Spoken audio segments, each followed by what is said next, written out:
This free program is paid for by the listeners of Redwood Community Radio. If you're not already a member, please think of joining us. Thank you.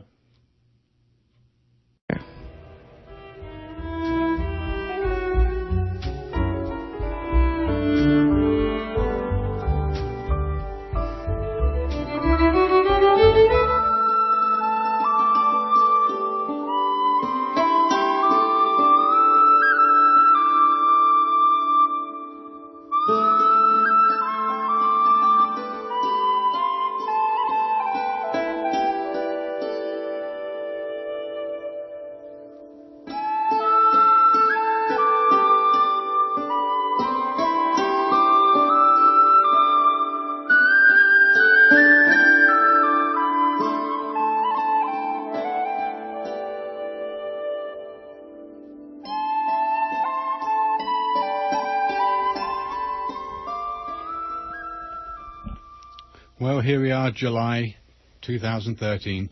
Welcome to this month's Ask Your Herb Doctor. I guess I should preface the introduction to this show by saying that I'm just not used to doing this solo at this point in time. Sarah has joined us for the last, 4 or 5, 6 years now. So she's busy looking after our little beautiful baby girl. And so I'm just going to read the introduction just as if she were here, because it just doesn't sound right to do it as an individual. So my name's Andrew Murray. For those of you who perhaps have never listened to our shows, which run every third Friday of the month from 7 till 8 p.m, we're both licensed medical herbalists who trained in England, graduating there with a degree in herbal medicine. And we run a clinic in Garberville where we consult with clients about a wide range of conditions and recommend herbal medicine and dietary advice. So you're listening to Ask Your Herb Doctor on KMUD Garberville 91.1 FM, and from 7:30 until the end of the show at 8 o'clock, you're invited to call in with questions either related or unrelated to this month's continuing subject of the heart, hormones, and hopefully we'll get into Dr. Peat's recent work on cataracts, aging, degeneration, swelling, etc. So that's something to look forward to for sure. So the number here, if you live in the area, is 923-3911, or if you live outside the area, the toll-free number is 1-800-KMUD-RAD. That's 1-800-568-3723.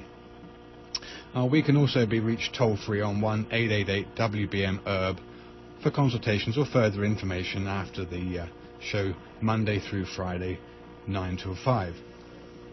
Okay, so Dr. Peat, are you with us? Yeah, but there's a terrific hum on the line. I can hardly hear you. When she switched it over, it started buzzing. Oh dear, I can kind of hear it myself through my headphones. It doesn't sound that loud to me, but it's still very loud to you? Yeah, it's louder than you are. Yeah. Sue, is there anything that you know you can do? I'll call him back on a different line. Okay. All right, so I think basically Dr. Peat's going to be called back on a different line. I think there's another VIP line that he can be called on, just to make sure that we can get a decent call from him. Okay, so I wanted to carry on the last month, or in fact the last couple of months, because the subject's so broad that it's very difficult to try and sum it up that quickly, and there's always spin-off questions that get asked during after the show's finished. So during the weeks following, we get callers from people interested about the previous month's subject, and they asking questions themselves surrounding the subject. So it seems to have been consistently evolving into a fairly large subject. So the subject of edema and wetness in general as a term, as opposed to dryness, wetness of the tissue. And I know Dr. Peat's always mentioned that tumours, when they arise, are generally solid, but actually they have a higher than average water content. And so that was part of later on this show's discussion into eye changes, mentioning things like age-related macular degeneration, in particular in glaucoma, also having very high water concentrations, and that being an interesting component, along with estrogen's devastating effects. Can't say enough about estrogen and how bad it is for women. We've done many shows regarding estrogen in the past, and again, it'll bring up the kind of sinister side of estrogen, if you like. And we've mentioned before many times that the only real function for estrogen is for implantation of a fertilized ovum. Outside of that, it wreaks quite a lot of havoc in the female body. It also does nothing very good in the male body. So, but especially with females, the advancing age and estrogen is a very negative and inflammatory molecule. So we'll bring out tonight's subject of estrogen in that context, linking it to HRT and that kind of stuff. Okay, so I don't know how Dr. Peat is, whether he can hear us any better than the previous line. Both the hum and your voice got weaker. Huh. But you still have a hum on the line. Yeah. Yeah. Are you going to be able to manage it? Because I'm not too sure the engineer can do Yeah, much. if you talk like this. Yeah. Okay, good. So you can hear me okay? Yeah. Okay, good. All right, well, thanks for bearing with us. As usual, people haven't heard of you before, surprisingly enough. I know you're pretty well known across the web in terms of your articles and the work that you've been doing for 30 or more years in the field of health and hormones and your PhD research. So for the benefit of those people perhaps who've never heard your name before, would you just outline your academic background? After getting several years after I got my master's degree in the humanities area, I went back to graduate school in 1968, studied biology and biochemistry for a PhD in 1972. Okay. That's pretty much the relevant stuff. All right, fine. Let's leave it at that. Okay, so just carrying on from the last two shows, been talking quite a lot about interwoven subjects from the heart's mechanism, its pumping action, how it's inhibited. We've woven in things mentioning the estrogen in many different ways about how damaging it is and how it affects physiology in a very negative way. I wanted just to cover I know we have done this before in the past, maybe a year or more ago, but the very real and present danger of the environmental estrogens that we're exposed to from plastics and things like BPA. What do you know more especially about these things in terms of their negative impact? I couldn't really hear that. Okay, I'll ask again, and we'll see if we can make this work or not. The damaging effects of environmental estrogens that are found in such compounds as BPA and other plastics that have a hormone mimicking effects. When the organism is exposed at a very early stage, such as during gestation or infancy, the signals for development are changed so that especially the reproductive system is changed. But besides changing the individual by giving it false signals, the DNA is altered slightly by attaching methyl groups to it as part of that misguided development. And that means that the ability to express enzymes for the rest of its life will be influenced unless it can somehow remove those methyl groups. But typically they will last for 3 or 4 generations even without further change. So the changes that happen to one individual can be passed on for generations, altering the fertility, for example, until it can tend to cause the species to just disappear.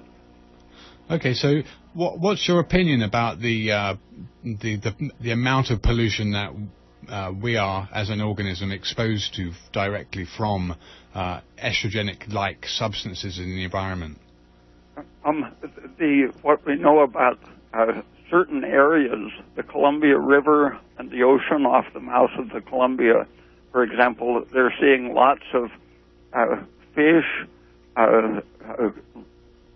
simpler water organisms, even mammals that are sexually malformed and developing tumors. And in Florida, there have been a lot of stories about the swamp animals that are becoming sterile, changing genders and so on. So the news reported about human health, I think, isn't being up to date or honestly reported, because what we see in the wild animals, I think it undoubtedly is affecting humans to a great degree too. Yeah. You think this could be so widespread and so endemic that it's almost impossible for anyone to put a lid on it, and that's why it's not being exposed as much as it should be, or?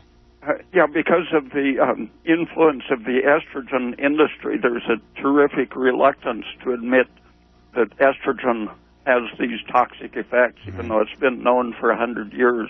Yeah. But it's only in the last 10 or 15 years that people have really been researching in an organized way influences such as these environmental plastic chemicals and so on. And the influence of the estrogen industry is simply going to blame any effects they see on such things as diet, smoking too much, a bad way of living, and so on. Yeah, rather than the root cause. Well, I hope so. I mean, last month was a testimony, especially for me having a reasonably close working relationship with you over the last few years doing the show, that you've been consistently mentioning how bad polyunsaturates are, and finally it showed up in the medical literature that indeed what you've been saying is very true. And so I know you've also said that whilst a lie spreads around the world, in a moment truth is still getting her boots on. So hopefully in the not too distant future they'll be printing the same kind of things as you're saying about the estrogens in the environment and what we need to do to protect ourselves from it. Another subject around estrogens, the association of heart failure and cardiac death. What have you found from estrogen's effects on those subjects? Despite all of the 40 years at least of propaganda trying to sell estrogen to men to prevent heart attacks, for example, they found that they died faster when they took estrogen. But they keep coming back trying to sell estrogen as a heart protective hormone. And the Women's Health Initiative somewhat set that back by showing that the use of estrogen replacement therapy for menopause increased the number of heart attacks as well as cancer and dementia. But despite that, they're still hoping to bring back their sales to the 2002 level where they dropped off so sharply. Just in the last day or two, an article appeared from Yale Medical School doing what they call a meta-analysis, meaning picking out some articles from junky medical magazines and analyzing them for the type of results basically they want. Until the Women's Health Initiative, the medical journals for 20 or 30 years were just swamped with the heart protective benefits and the brain anti-Alzheimer's effect and even the anti-cancer effects of estrogen. And despite the Women's Health Initiative, these people are now looking back at their journals and drawing out of them the kind of information they want And this study, so-called, published by the Yale people, claims that tens of thousands of women are dying unnecessarily by refusing to take their estrogen treatment for menopause. No way. Oh, my goodness. When exactly the opposite is true, they've probably got a greater chance of living without it, huh?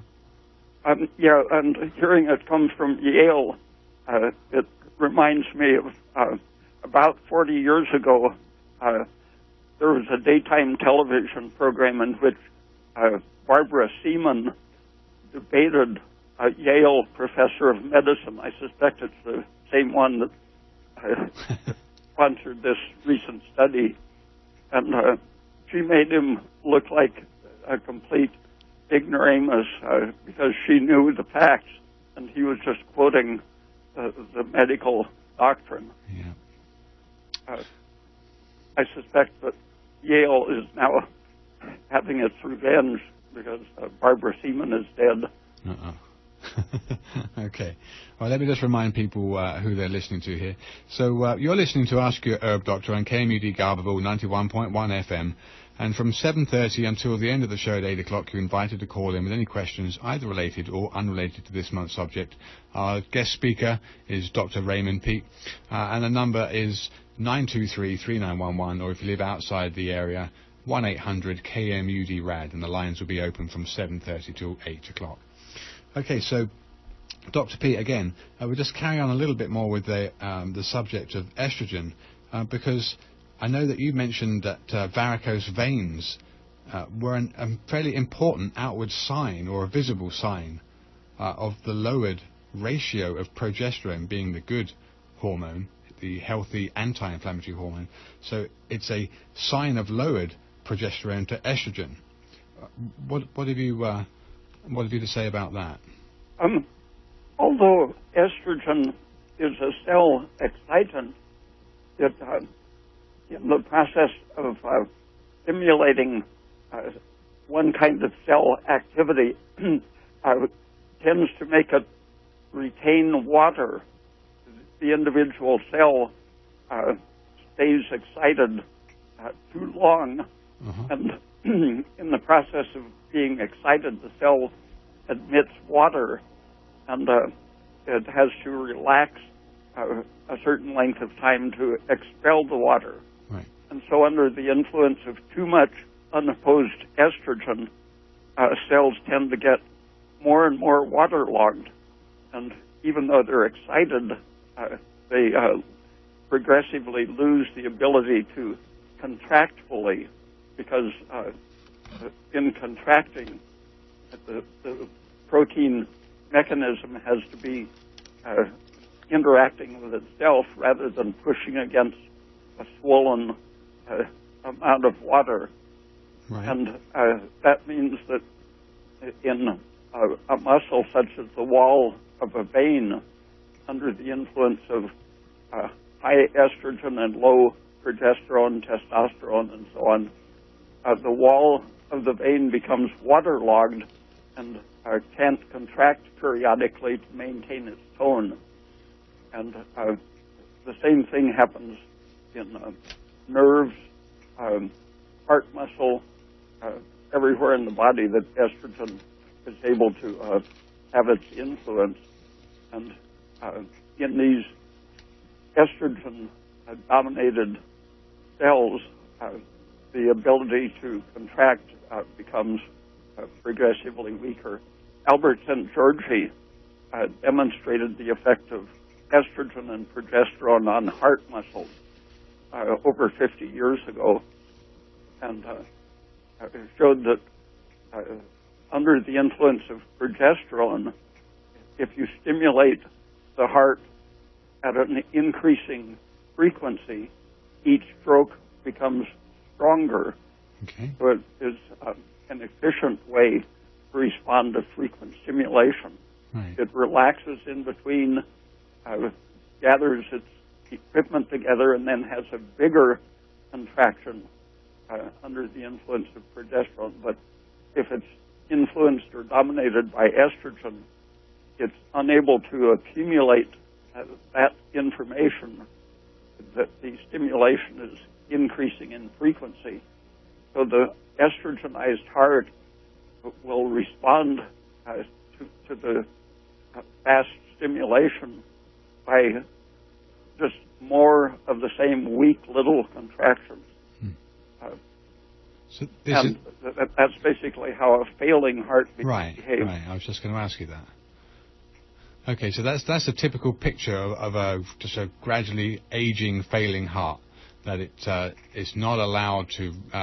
The excitatory stage is too long. It's not allowed to relax or repolarize and remove the water, and it just gradually gets weaker and more feeble. You have faded into the buzz again. Oh, I'm sorry. I'll try and stay as close to this microphone as I can without sucking it. Okay. So you mentioned in your response to that last question that progesterone and testosterone, these are two compounds that will oppose the action of estrogen, and presumably then they would be useful for people that had, not just women perhaps, but people that had estrogen dominant type pathologies or conditions. It's now being recognized that testosterone has an anti-cancer value as well. Just recently, another study came out showing that a testosterone deficiency is a strong predisposer to prostate cancer. Okay, well, let's talk about testosterone a little bit then, as that's a fairly pertinent topic.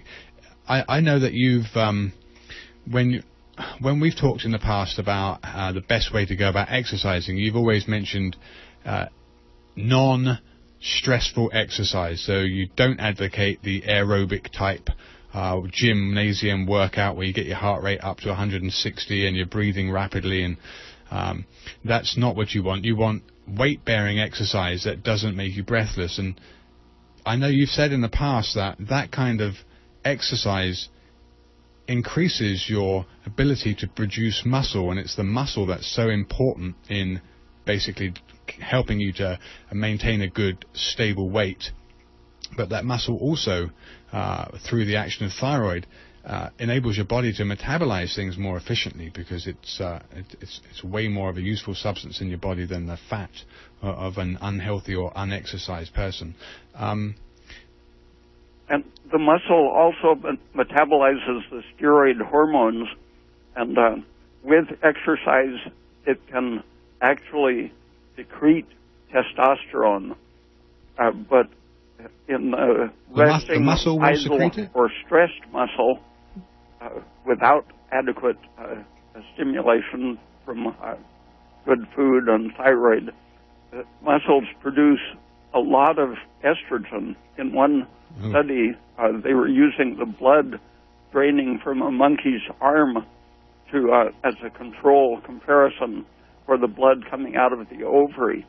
They found that the monkey's arm was producing as much estrogen as its ovary, and that probably isn't a good representative of the average person, but because the monkey was anesthetized and so on, and under the influence of stress and chemicals. But basically, any stressed tissue is going to tend to produce estrogen. But a well-exercised, strong muscle begins producing testosterone and stops producing estrogen. Wow. So muscles that in their own right can secrete testosterone? Yes. Okay. I think I was always under the impression that in the male, the main site of testosterone production would be the testes. But is there anywhere else in the body that testosterone can be secreted from? Is it? I think the skin is known to produce testosterone among other steroid hormones. It's it might be the body's biggest endocrine synthetic factory. Yep. We often forget about the skin being the largest organ of the body, but that's true enough. Okay. I have another question for you, and again, it's kind of related to cholesterol. I know that you've mentioned a previous study that positively associated an improved outcome from heart failure in relation to an increased cholesterol level. Dr. Peat, did you hear that, Dr. Peat? Not exactly. Okay, let me say that again. An increased cholesterol is associated positively with an improved outcome from heart failure. Yeah, and that pretty much can be generalized to other muscles. Everyone is hearing the bad news about the anti-cholesterol drugs that cause muscle breakdown. Right. Sometimes the muscle breaks down so completely that the proteins leaking from the broken down muscle poison the kidneys and can even kill the person. But that's because their cholesterol is a stabilizing factor for the skeletal muscles, and if you stop cholesterol synthesis, the muscles are very susceptible to damage. And those same processes are known to occur simultaneously in the heart muscle. The leakage of those proteins that can damage the kidneys, they always assume it is coming from the skeletal muscles, but the heart, under those chemicals, is known to leak the same proteins. Okay, interesting.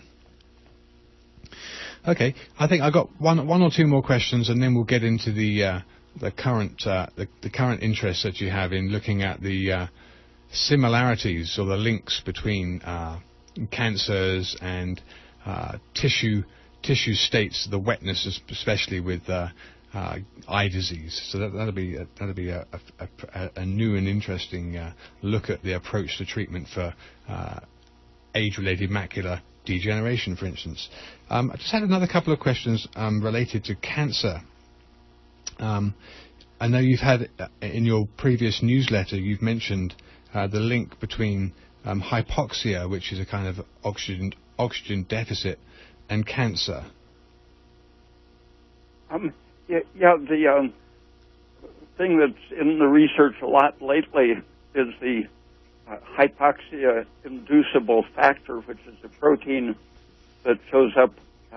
First, they were seeing it wherever they cut off the oxygen supply.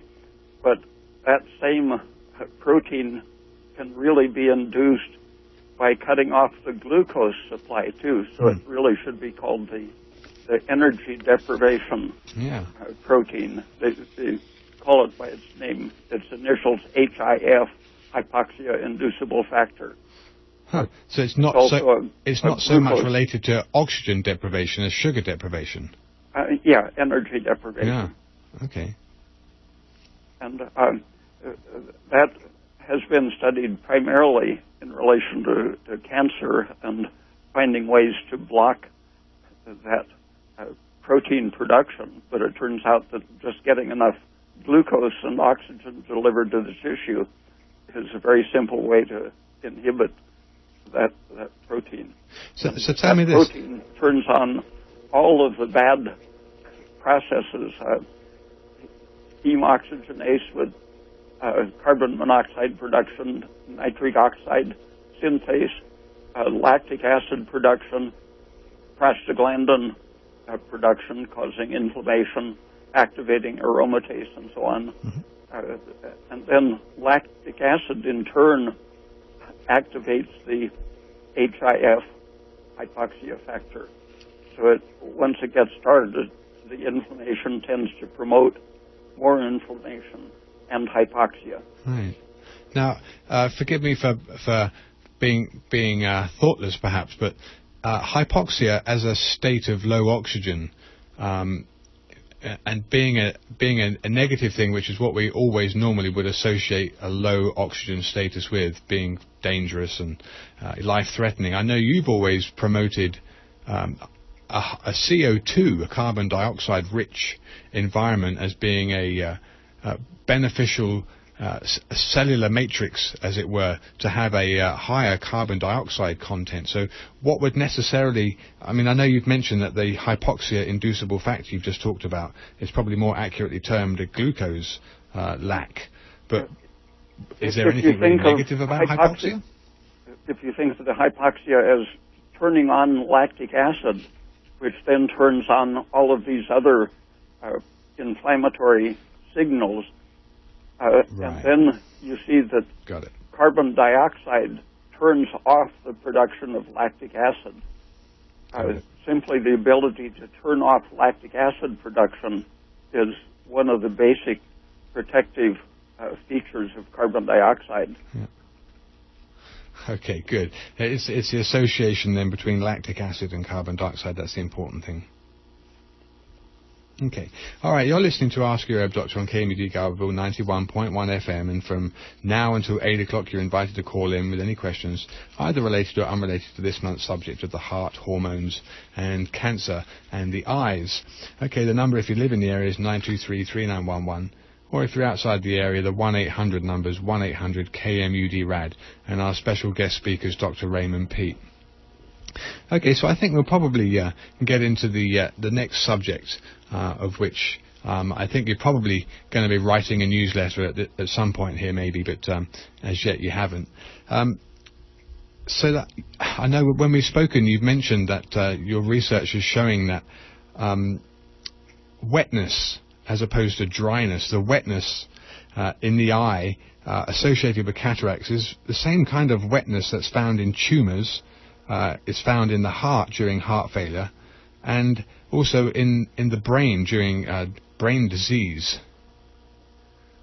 Despite the fact that the failing heart becomes hardened, even calcified, and tumors are stiffer than healthy tissue, and even with age, in a very serious dementia, the brain can become sort of rubbery with so many connective tissue cells. Despite the fact that the tissue is becoming firmer, these thick degenerative states actually contain more water, so that if you dry a piece of the organ, it loses much more weight than a healthy organ would. Okay. In relation to the given amount of nucleic acids and proteins and so on, these degenerative tissues have a very high percentage of water. But besides the actual percentage of water, the water changes state and becomes relatively more like free bulk water. Huh. It can be frozen, where the healthy cell is functioning somewhat as an antifreeze, binding the water so that it isn't as free to move out of the cell or to be frozen or otherwise subject to influence. Do you think, we do actually have a couple of callers on the line, but do you, just quickly to rephrase what you said, are you saying that the water found in these tissues during these type of pathologies is not electrically the same as regular water? Well, if you freeze, say you have a lens that has cataracts in it, mm-hmm. and has a much higher percentage of water per protein molecule. Yeah. And if you freeze that, it'll crystallize easier than a healthy lens. And this can be studied in an MRI machine because you can very clearly see the difference between the water that's bound firmly to the cell in the way it should be, or the water that's just sitting there as excess useless water, plugging up the cell function. Huh. Interesting. All right. Well, let's not keep these callers. I think we've got 3 callers on the line now. So let's take the first caller. You're on the air. Hello, you're on the air. Okay, a caller was on the air, so it's not there anymore. Okay, for some reason. Okay, so We had another person that didn't want to wait, but she wanted to know if black cohosh was effective for menopause. Okay, so bit of a convoluted question because black cohosh is typically used in the literature for menopause, decreasing night sweats.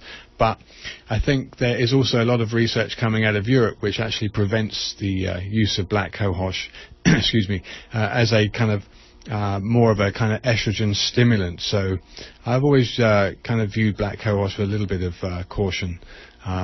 It's not something that I would say straight away would be useful, but there are other ways to lower your estrogen state, because the whole point of the black cohosh was that it was more of an estrogen replacement. So I've heard some ideas that it was an anti-prolactin factor. I don't know what the current state of that idea is. Yeah, I'm not too sure about that either, Dr. Peat. And what did you say, Sue? She wanted to know what the best herb would be for menopause, or herbs. Well, really, it's probably as much about your excess estrogen as anything else. I know, Dr. Peat, in terms of menopause, you would probably suggest that excess estrogen is one of the main causes, and to bring that down into line with the anti-estrogen hormone pregnenolone or progesterone would probably be the most efficient way of doing it. And usually thyroid to right. the cholesterol tends to rise at menopause, and if thyroid is adequate, that will keep turning the cholesterol into more of the pregnenolone and progesterone to protect against estrogen. Right. Good. Okay, so there's another caller on the line. So let's take this next caller. You're on the air? Yes. Is this for me? Yeah, you're on the air. Yes. Hello, this is David. And I know this is kind of a deep subject, and I've heard you ask questions before about water, Andrew, and I've read different things that Dr. Peat has written about, like polywater and different types of more structured water. And I'm just curious, you asked the question just a minute ago, and I don't know if I understood the answer, but when we have these tissues that are experiencing edema, and we have, what we're calling H2O, is that water considered to not be structured at its optimum? And in line with that, kind of a similar question is, it seems like I've heard that, I think I've heard this from Dr. Peat in these different discussions, that do we produce our own water at times, and is that a more structured water? And then the other question is, like when we drink orange juice or we drink milk and say we're drinking raw milk versus pasteurized milk, is the water content within those foods, is that considered a very optimum structured water? Okay, Dr. Peat, did you hear those questions clearly? Or? Yeah.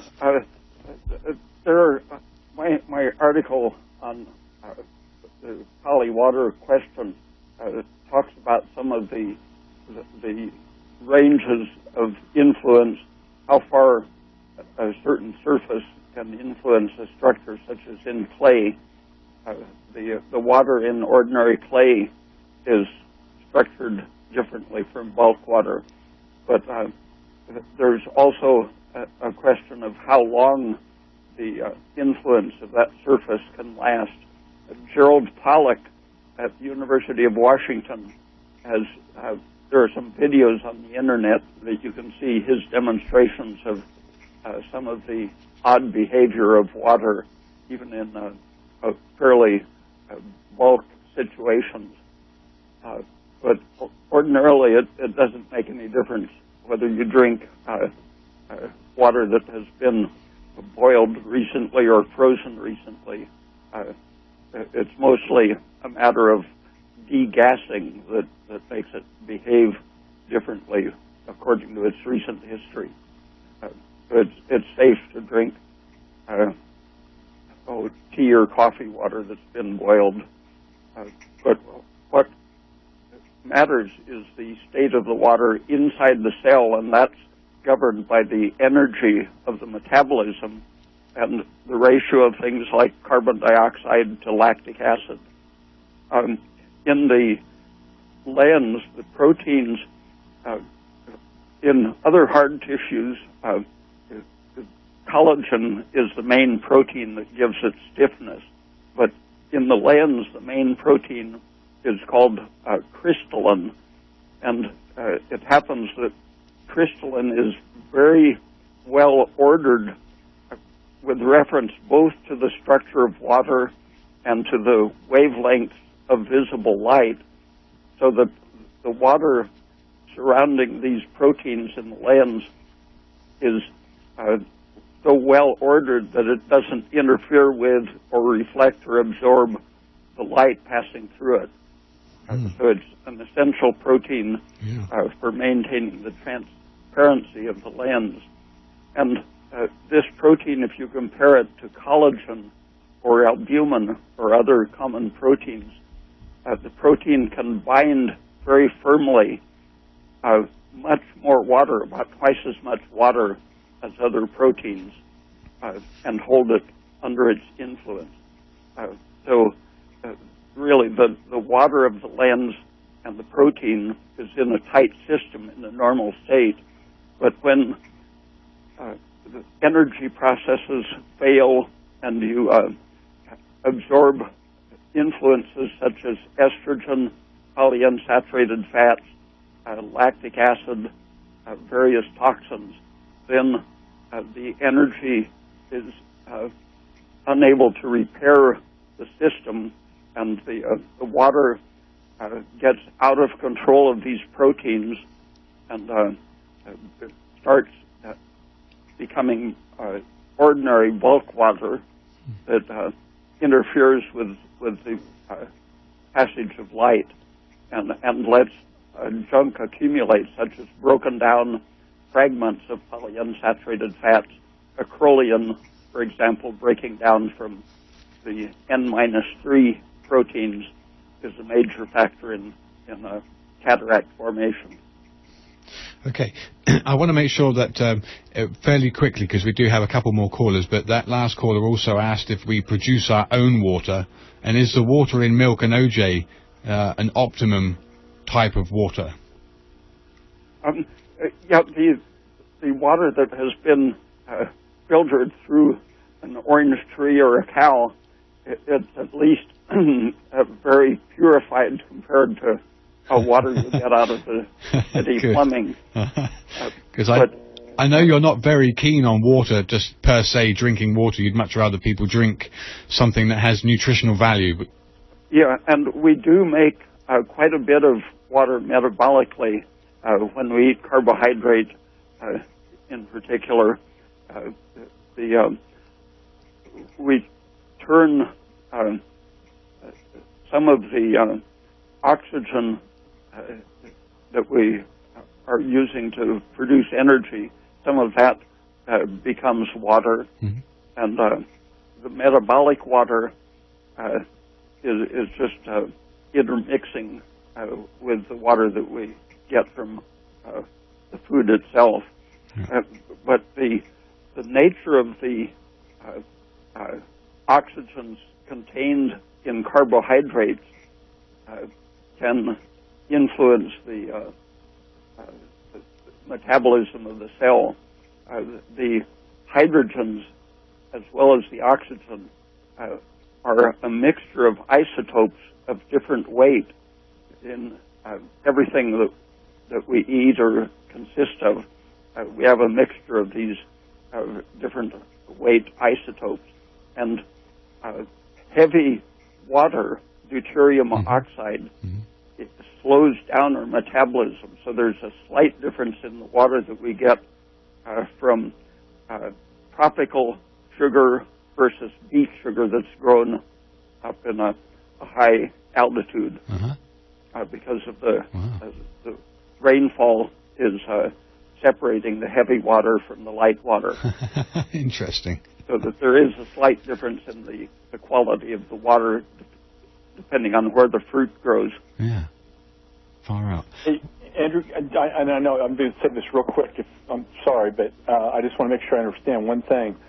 So in a way, the water, like you're talking about in the lens of the eye, it's structured so that it's almost like crystalline, and that it actually structures the different materials that it's intermingling with? Well, the protein structures the water, and then the water admits things selectively. Okay. Well, hey, thank you for that. That's really interesting. But thank you very much.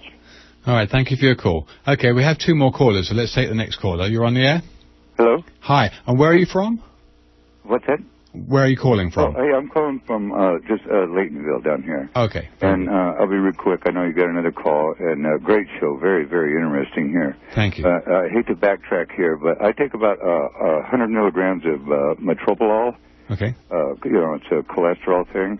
I've been taking it every day for like 5 years. I also take isosorbide. It's a time-release nitroglycerin, for my heart. Right. You have angina? I've had like 7 heart attacks in the last 9 years. I'll take my answer off the air, but with this much metropolol, is this something I should be concerned about? Should I, talk to my doc about it? Okay, Dr. P, what do you think about that? I don't know that drug. Do you know what class it is? I don't either. One moment. I don't know if the call is still there or not. Hello? Hi. Did you hear Dr. P? He was asking if you knew what class of drug metropolol was in. I take it for my cholesterol. That's all I know. Right. Yeah. I'm not too sure. The only safe way I know to lower cholesterol chronically is by increasing thyroid function. In 1936 or 7, people demonstrated that if you remove a person's thyroid gland, their cholesterol level goes up as a mirror image of their oxygen consumption going down. And when you give them a thyroid supplement, the cholesterol will fall as the oxygen consumption increases. That's a very simple mechanism that doctors prefer to prescribe drugs with toxic side effects, and just lowering the cholesterol, even if the drug didn't have other side effects, the cholesterol is normally destined to turn into DHEA, progesterone, testosterone, and so on. And so if you push down the availability of cholesterol by any mechanism, you're going to tend to deprive the body of those steroids that it should be forming. All right. Hey, you guys are great, man. Thanks for all the information. Oh, you're welcome. Okay, good night. Good night. Okay, so were there any more callers on the air, Sue? Yeah, one more. Okay, so let's take this next caller. You're on the air? Oh, okay, they've gone. Okay, they've hung up. Okay, well, the number here, if you live in the area, is 923-3911, or if you live outside the area, the number's 1-800-KMUD-RAD, and the lines are open till 8 o'clock. So, guest speaker, Dr. Raymond Peat, we're covering his latest work on the similarities between the component or structural components of cataracts, the conditions like macular degeneration, tumors, and heart failure in terms of the heart muscle. So I just wanted to ask you this next... Oh, was there... We had 2 very shy callers that didn't want to go on the air. Okay. And one question is regarding the thyroid supplements. Does it matter if it's T or T3? That's one question. And then I'll ask the other one. Okay. All right. Well, there's 2. There's T4 and T3. So it would very much matter depending on what their situation was, which one they may or may not be short of. So, Dr. P, how would you best answer this? Because this is your subject. Well, if the study that led to the substitution of thyroxine or T4 for the natural combination T3 and T4 was a test on male medical students, average age in the early 20s, okay. And being male, they didn't have the problems that typically females have about 5 or 10 times the incidence of thyroid problems. So they tested thyroxine on a population that was extremely inappropriate for testing a thyroid product, and they said it works just like natural thyroid. And since it was a commercial proprietary material, they preferred it to the natural product. But okay. After about 10 or 15 years, the actual active hormone, T3, was identified and studied, and it was found that this is what women lack typically, causing them to have 5 or 10 times the thyroid problems that men do, because estrogen interferes with the gland's secretion of both T4 and T3, but it especially interferes with the liver's ability to convert thyroxine to the active hormone T3. Right. So many women actually get worse symptoms when they take thyroxine because it suppresses the little bit of T3 that their thyroid gland is producing, yet doesn't add to the amount of T3 that should be produced by the liver. Okay, excellent. And there's another reason why the excess estrogen found in postmenopausal women, or even menstruating women, works against them, or works against their thyroid. I didn't hear that. Okay, I just said that's the main reason why menstruating or postmenopausal women are at more risk in terms of low thyroid function. Yeah, and some of the typically female problems, such as endometriosis, are just amazingly responsive to the proper thyroid supplementation. Yeah. Because once the thyroid goes down, then estrogen goes up. Right. And since the estrogen blocks thyroid action, it becomes a vicious circle. Yeah, got it. Okay, well, there is another caller on the air, so let's see if... Well, no, it's the caller who didn't want to go on the air, but they wanted to know what the effects of cannabinoids are on cancer. Dr. Peat. Oh, on cancer, I think people are still exploring that. There are some suspicions that it might actually slow cancer growth. Others worry that it might make it worse. But mostly it's used to prevent the stress symptoms. Right. And for that it's effective. So what do you just talking about that a little bit more, in terms of as much as anything else helping me understand more about it, because again I think I'm probably on the fence in terms of not knowing enough one way or the other, but in terms of the plant and its relationship to hops, both in the Cannabaceae, hops express a lot of pro-estrogenic compounds, which is why the hop pickers during hop picking in August in England would lose their periods. Such was its powerful effects on the hormone system. Do you look at those compounds as being pro-estrogenic? And if you do, definitely. Hops is a very powerful estrogen. Right. How is there any similarity, given that the plant's in the same family? I'm sure there's a lot of overlap. Almost every plant has some estrogenic or anti-estrogenic material, but mostly they're estrogenic because it's a defensive material that, for example, acts like birth control pills for predators.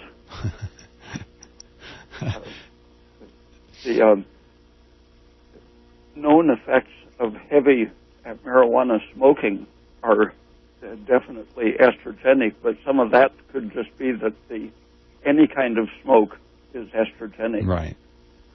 Right. And is there any parallel? I know carbon monoxide is present in abundant quantities when you smoke. Is there any way? And I've seen blood work from clients who are smokers. They always seem to have a pretty high CO2, which you would say is a good thing. Is there a beneficial? I'm not saying smoking's good and we should all start smoking, but is there anything more simplistic, or is there something more dangerous at work than just getting a little bit of extra CO2 in your system? Oh well, the carbon monoxide can accumulate and have some chronic harmful effects, such as on the liver function. But I think the real danger of smoke is the polycyclic aromatic hydrocarbons, which are inflammatory and estrogenic and carcinogenic. Just anything you burn is going to produce some of those. And then any smoke of a plant material is going to produce some dioxin type material. Right. Okay. I certainly do have more I want to ask you about in terms of your work looking at tissues and wetness and tumours.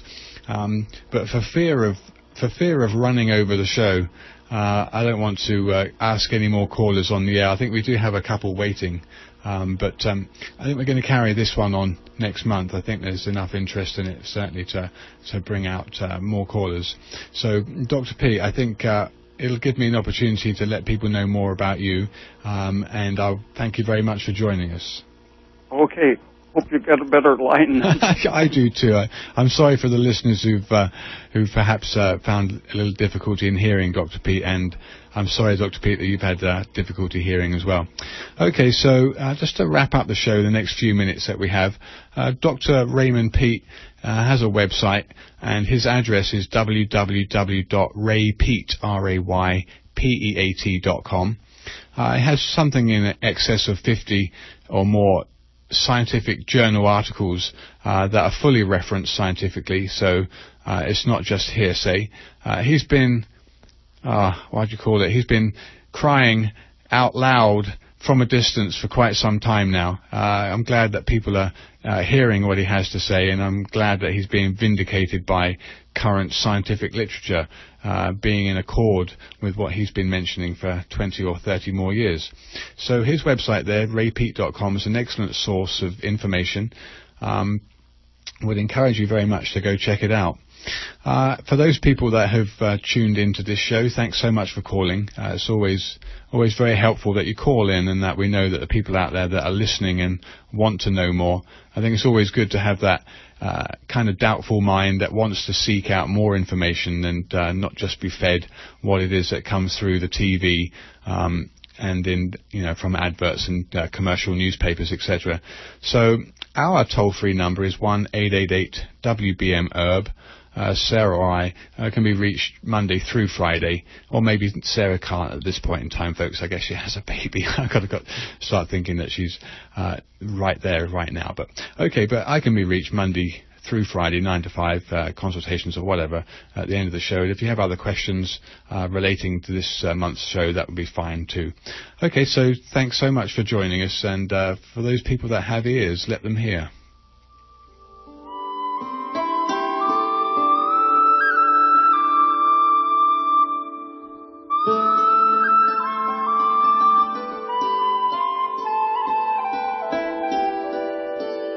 I want to give folks just a real quick look at the weather along the coast. Next few days going to be patchy fog, lows in the high 50s and highs in the low 60s, so around the 60-degree mark. And then inland in Redway, it's calling for high on Saturday tomorrow of 96, going up to 99 on Sunday, so hot inland on the weekend. Support for Cayman comes in part from Golden Dragon Medicinal Syrup, an anti-inflammatory, antifungal, antibacterial, antioxidant medicine made without heat or ice. Golden Dragon Medicinal Syrup is organic, edible, topical, cosmetic, and water-soluble. Information is available at Golden Dragon Medicinal Syrup at gmail.com and by phone at 707-223-1569. Well, it is 7:59. You are listening to Redwood Community Radio, KMUD Garberville 91.1 FM, KMUE Eureka Arcade at 88.1 FM, KLAI Laytonville 90.3 FM, and in Shelter Cove at 99.5. We're also on the web at kmud.org. It's 76 degrees outside. Stay tuned for Bunked Up with Cousin Mark.